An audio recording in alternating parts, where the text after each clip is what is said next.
బాధితులకు 50 లక్షల రూపాయలు నష్టపరిహారం ప్రభుత్వమే చెల్లించాలని చెప్పేసి సిపిఐగా డిమాండ్ చేస్తున్నారు.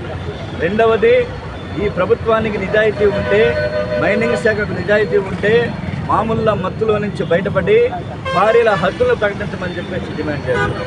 క్వారీల హద్దులు వాళ్ళ 1 హెక్టార్కి 10 హెక్టార్లు తవ్వుకుంటున్నారు. ఒక పెద్ద మాఫియా నడుస్తున్నటువంటి నేపథ్యం కనపడుతున్నది.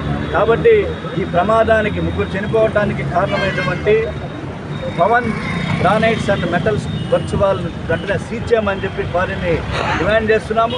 అలాగే ఈ రోజున సిపిఐ పోరాట ఫలితంగా సెంట్రల్ మైనింగ్ డైరెక్టర్ ఇవాళ పర్యటిస్తున్నటువంటి పరిస్థితి.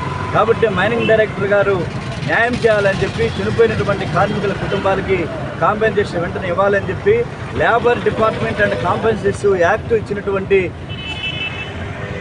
నష్టపరిహారాన్ని కూడా ఈనాటి వరకు కూడా కార్మికులకు అందజేయడం జరగల. కాబట్టి వాళ్ళ ప్రభుత్వం ఎక్కడున్నది?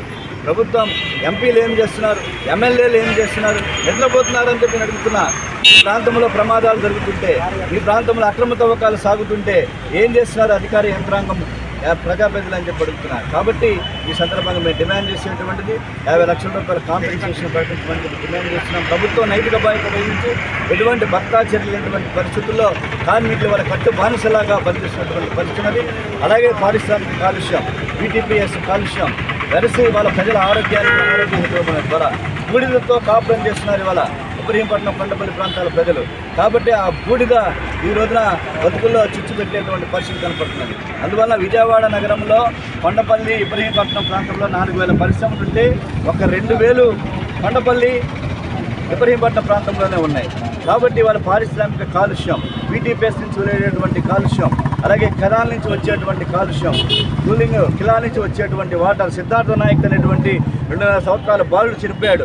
ఈనాటి వరకు కూడా కాంపెన్సేషన్ ప్రకటించాల ప్రభుత్వం, మేనేజ్మెంట్ ప్రకటించాల.